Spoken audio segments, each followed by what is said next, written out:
2017, our country has really seen a rise in the women's movement. There have been threats to a lot of issues that women care about: protections for children, civil rights, and the environment, just to name a few. And then, of course, came the explosive epidemic of reports of sexual harassment and assault, exposing just how pervasive this problem is in our many sectors of society. With all that's happened, it has become very hard for women and men not to feel overwhelmed and discouraged about what's happening. But we're living in a transformative moment in our history. Me Too became the story of the year last year, but women are running for office in record numbers, and more strong women are emerging as leaders. Powerful men are being held accountable in cases of sexual harassment and assault. And men are part of solving this. An important reframing of issues has come about. These aren't considered women's issues anymore. They're human issues that we need to address together. For many years, our club has been doing just that. We have a goal of increasing the number of women who belong to our club and hold leadership positions within it. This Rotary year, since July 1st of 2018, more women than ever before have joined the Rotary Club of Edina. Because it has been such a priority, we were able to attract 10 new women to our club this year. 10. This time last year when I made this presentation, we had 30 women. Yeah. So we've gone from 30 to 40 just in 1 year's time. And women in our club continue to take on leadership positions. On July 1st, when our new Rotary year begins, we will have 5 women on our club's board of directors and 3 women on our foundation board of directors. So that's nearly a quarter of our female members on boards. And I'm looking around the room, and the women who aren't going to be on boards, most of them have already been on our boards. So we have so much to be proud of as a club. We use this meeting each year to reflect back on the history of women in Rotary, and then to move forward in recognizing the outstanding women who make Edina better. So let's start with that history lesson. Rotary, as an organization, was formed in Chicago in 1905, beginning a movement for good in the world that has really remained unmatched. But one thing was missing from Rotary in 1905: women. For 72 years, the rule stood: there would be no women in Rotary. As more women began reaching higher positions within their professions, gaining more recognition and respect, more and more clubs began efforts to try to admit women to Rotary. Many motions were made, but they all failed. Then, in 1977, 3 women were asked by male members to join the Rotary Club of Duarte in California. When Rotary International discovered this, the club was ordered to remove the women from its ranks. The club refused, and their charter was revoked. This was just a tiny club, but they did not back down. They would not back down, and they continued to meet weekly, now calling themselves the ex-Rotary Club of Duarte. They filed a lawsuit against Rotary International that went all the way to the US Supreme Court, and they won in a ruling of 7-0. The action reverberated around the world, earning the club of 10 members the name they still hold today: the Mouse That Roared. The response to the Supreme Court decision was overwhelming, and they say immediate, but you know, Rotary's sort of slow, and immediate in Rotary standard isn't like mine. And it took about 2 years for the next council on legislation to meet before everything was official. Our club is nearly as forward-thinking as the Rotary Club of Duarte, California. As I mentioned, it took about 2 years after the US Supreme Court ruling to officially change that constitution in Rotary to allow female members. That action occurred in 1989. A year before that, in 1988, our club welcomed its first female member, Chrysanne Manoles. Jean Morrison, also sitting in the front, she joined shortly after Chrysanne, and Jean is currently the longest serving member of our club. Chrysanne left us for a brief time to start a new Rotary Club in Orono where she raised her family, but Jean stayed with us throughout. So thank you, Jean. The 1989 Council on Legislation voted to admit women into Rotary clubs worldwide. That's a watershed moment in Rotary's history. The response was overwhelming. By June of 1990, the number of female Rotarians had skyrocketed to over 20,000. By 2010, that number of women was close to 200,000, and that percentage of women continues to grow. I would like right now for any female Rotarian who's here today, please stand to be recognized.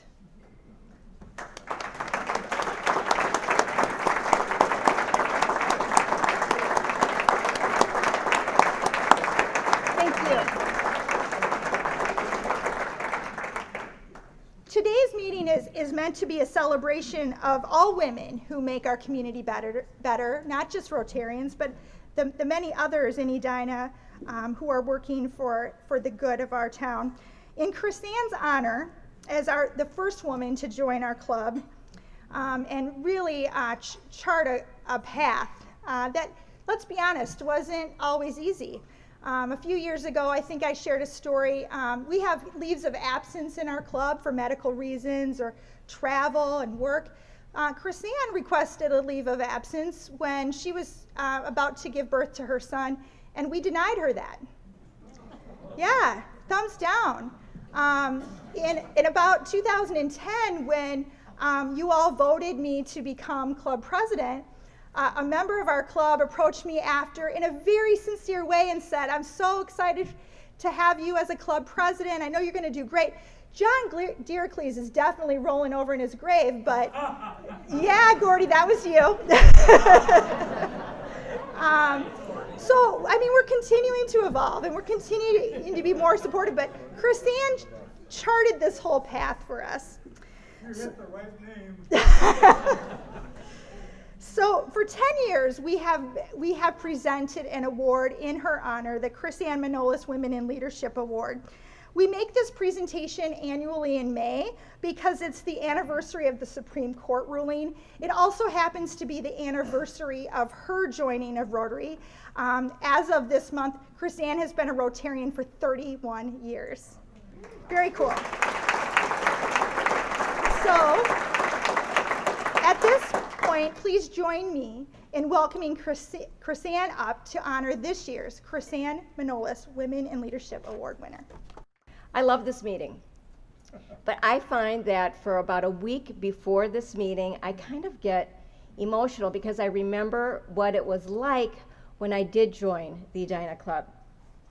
So 31 years ago I joined, and I was 31 years old at the time. And when I joined, I was told that the average age was 63. And the room, we met at the Camelot. And, you know, actually, I would like for the members for those of you who remember the Camelot, who were members there, would you please stand? I just want to remember who was there. Yeah.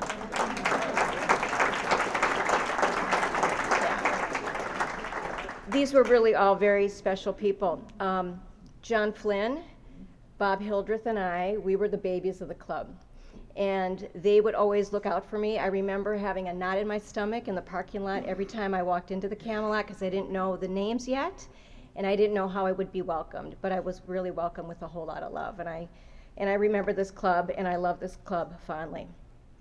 Jean, you're going to remember that Don Hart was always our greeter. And Dan Hallberg, Mick, your dad, and Tom McNellis and Tom Persh, those were the 4 members of the club that always made sure I was doing well. So I thank you for all of that. You know, I wanted to join the club because this is the club that sponsored me to be a youth exchange student when I was 16 years old. And I always wanted to give back. I always wanted to volunteer on the committee, but I wasn't allowed because I was a girl. And so when those rules changed, I called Jim Hogg, who was a member here, to say, hey, you know, I want to apply. How do we do that? And so I'm just so pleased that I was able to join. And 31 years being a Rotarian, I'm just very proud of that. So thank you so much. So I joined Rotary because of a passion That was Youth Exchange. Our Rotary Youth Exchange program here in the Twin Cities, it now has a different name. It's called the North Star Rotary Youth Exchange Program. I volunteered on that committee for 30 years, and I was the chair of that committee for 7 of those years. And just last year, it was voted the best Rotary Youth Exchange program in North America, Canada, USA, and Mexico. So it's, and we have a lot of volunteers here in this club that work with the exchange students, that find host families, that take care of the kids when they're here, that have sent their kids abroad. And I couldn't be more proud of that program. And I'm just so happy that Rotary let me in so I could work on it. So anyway, a passion brought me here, and I want to introduce you to another woman who's got quite a passion, and we want to introduce you to her. So, housing experts say that there are 3 main reasons why strong communities want affordable housing. First reason is it's good for the environment. In some parts of the country, and arguably here in Edina, teachers, police officers, nurses, and other workers can't afford housing near their workplaces, and instead they must travel long distances from more reasonably priced suburbs. These long commutes burn fossil fuels, produce smog, and clog roads. With adequate affordable housing, people who make your community work can live near their jobs, and this will dramatically cut energy use and pollution. Second reason, it's good for the social structure. Communities without affordable housing quickly become segregated by income and family background. In order to promote economic and social diversity, a strong community needs to provide for the needs of all families. Well-placed affordable housing developments allow communities to welcome a wide range of families and to create a vibrant and diverse group of residents. And the third reason, it's good for the economy. In order to thrive, new businesses need easy access to workers. Affordable housing developments ensure that working families remain in a community. These working families provide the labor that make the economy grow. In addition, encouraging working families to settle in a community helps provide a stable or growing population of students to keep a local school system healthy and strong. Reasonably priced rentals and houses will also allow families to remain in a community even when they experience temporary job loss, a disruption to the family, or an illness or other crisis. Laurel Hope Melton is the founder and chair of the community organization Edina Neighbors for Affordable Housing. Hope is a passionate, articulate, disciplined, and tenacious advocate for affordable housing in Edina. Under her leadership, Edina Neighbors for Affordable Housing, which began only 2 years ago in 2017, is now an organization of more than 100 people. It encourages the 3 Ps of affordable housing: preserving existing affordable housing, protecting the current tenants of affordable housing, and producing more affordable housing. Hope keeps this in front of the community as a frequent contributor to the Sun Current on the topic of affordable housing. She also attends many city meetings, including work sessions of the City Council, Planning Commission, and Housing and Redevelopment Authority. Hope frequently speaks at these meetings to encourage, advocate, and educate, and encourages Edina Neighbors for Affordable Housing members to do the same. Hope has developed effective working relationships with members of the City Council, Planning Commission, Housing and Redevelopment Authority, and city staff. She's always willing to provide support for their efforts. She's written letters of support and testified in person at the Capitol for legislation brought by the City of Edina on behalf of affordable housing. Hope has taken her deep belief in the moral imperative of providing affordable housing and used it to steer Edina in a direction that's delivering affordable housing results for our community. So it's with great pride that we honor Laura Hope Melton with our 2019 Women in Leadership Award. Laura, please come forward and accept your award.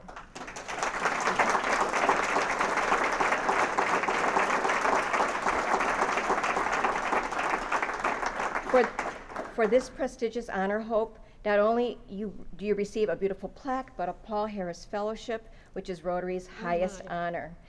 You were selected to receive this recognition because the Rotary Club of Edina believes that your life exemplifies the humanitarian and educational objectives of the Rotary Foundation.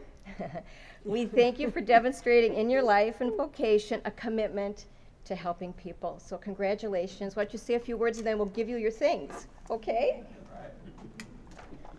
Oh my, I am deeply honored after hearing the history of this club and this wonderful introduction to accept this award. Thank you. I accept it on behalf of our housing team, all the dedicated, inspiring, intelligent, and deeply caring people who work diligently to reach our affordable housing goals. And this goes beyond, as Chrysanne said, this goes beyond the housing team. We work collaboratively with the City Council and the HRA, its staff, our legislators, with the Edina Housing Foundation, the Edina League of Women Voters, the schools informally, and with Minnesota Interfaith Power and Light. And I was so thrilled to hear that climate change connection, so I don't have to leave that out because I didn't think there was time to explain it. Edina Neighbors for Affordable Housing began in my living room in the late fall of 2017. We were about 10 people. A year and a half later, we had over 100 members and counting, and we're still counting. We are dedicated to preserving the affordable housing that Edina has, protecting its tenant population, and producing more affordable housing in order to meet the Metro Council's forecast need of Edina of 1,220 affordable housing units by 2030. So far in this time, we've concentrated mainly on the production of affordable housing. We have in existence or in the pipelines over 200 units. This is truly a community-wide effort.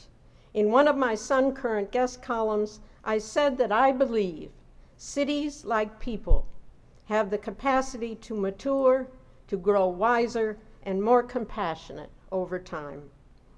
This community has come so far, and I am so proud of it. It is truly the city's leadership and the Edina community that deserves this award. But our struggle is far from over.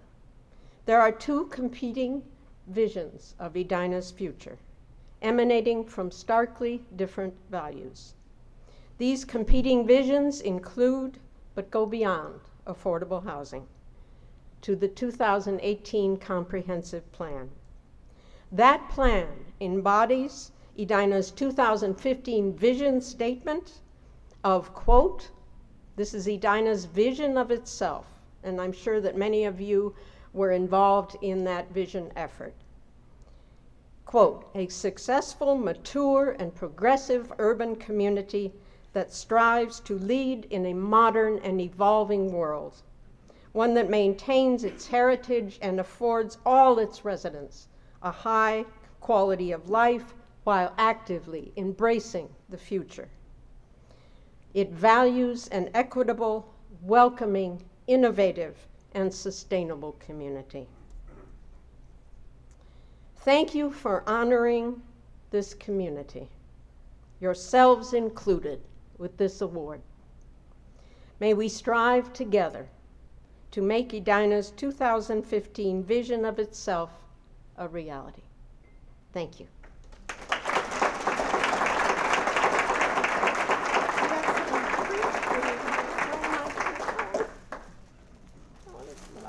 Oh my goodness, oh my goodness. And your paws. Woo! Thank you so much. According to the American Public Health Association, 40 people die each day because of overdosing on narcotic prescription medications. It's another epidemic, an epidemic about which women in our community have taken significant action. For years, Lexi Reed Holtum's work has helped her process the grief she experienced after her fiancé died of an opioid overdose in 2011. In the months after his death, she became the executive director of the Steve Rummler Hope Network. Lexi was our 2018 Chrysanne Manoles Women in Leadership Award winner. We almost didn't have her here today because of her work at the Capitol, but luckily last night Governor Walz signed into law the work that she's been advocating for. So please join me in welcoming Lexi back to tell us a little bit more.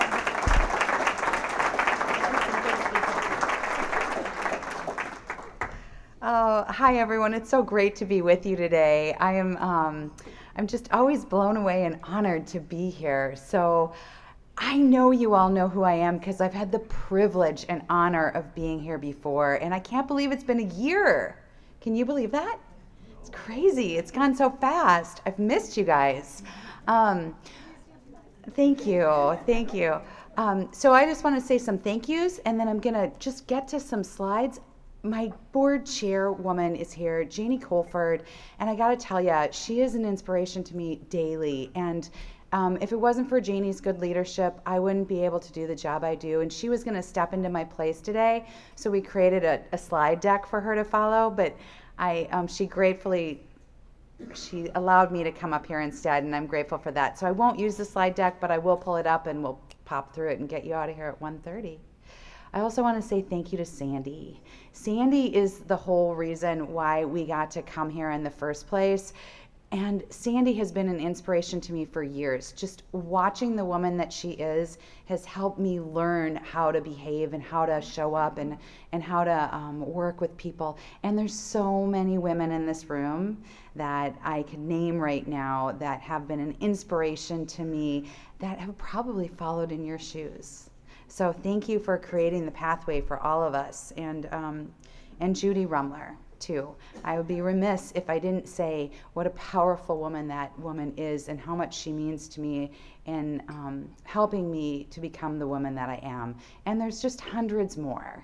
The thing about being awarded a Woman Leadership Award is that I can stand up here and say the great things that I've achieved, but none of it have I ever done alone. None of it. And so, and there's been some really amazing, powerful men in my life too that I'm grateful for on a daily basis. Josh, you're one of those people. So, thank you. And let's move through some slides. So, I am the executive director and lobbyist for the Steve Rummler Hope Network, and that is a tremendous honor and privilege. And how I got here is because of the deep grief and loss of my fiancé Steve in 2011 to an opioid overdose. If it wasn't for all of that happening, I wouldn't have the privilege of doing the work that I do. So sometimes it's really hard to frame that because it's such an awful loss, and it's led to some really powerful actions. That was my daughter when she was young, and she loved and misses him too. So I am going to skip through all of this and get to like what we achieved in the last year. All right. Our mission, we work to create solutions for people with the disease of addiction, specifically opioids, and people who live with chronic pain. And we do that through 3 primary programs: overdose prevention, advocacy, and that advocacy involves education of lay people. And you all, Rotary, who has been our powerful partner for years now, Rotary funded that education in an online learning module that's impacting people and communities on a daily basis. You all, because of your contributions and your gifts and your leadership and your dedication and showing up here, transform and lead the nation in creating solution to the opioid crisis. So these are some of the things that we've accomplished within our advocacy program, within our prescriber education, and within our overdose prevention. Last year alone, we distributed 10,924 naloxone kits. That's the antidote. That means we distributed 30,000 units. We collaborated with all of you to fundraise to make that happen, and we got over a $4 million donation of product to make sure that we could get that out into community.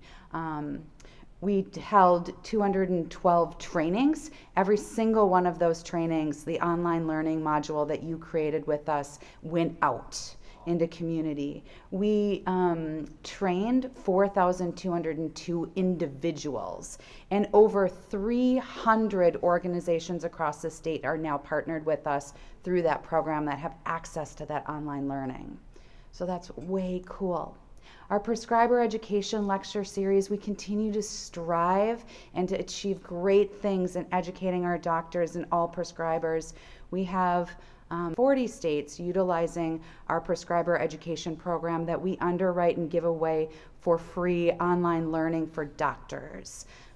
We have doctors in Asia and Europe and Australia and New Zealand using this education, and we partner with experts, doctors that are experts in the field of chronic pain, addiction, and opioids to donate their time and their education to us. Then our advocacy program, and this is the last of it. Last night alone, Governor Walz did sign into law our opioid epidemic response bill, which means, I know, I'm telling ya. So that's huge. We worked on it for 3 years. That's $20 million of funding that's going to come into our state every year to create a special revenue to address the opioid crisis, chronic pain, and to serve the citizens of Minnesota in a way in which they have ongoing support for multiple needs. Thank you so much. You guys are amazing. I'm so grateful.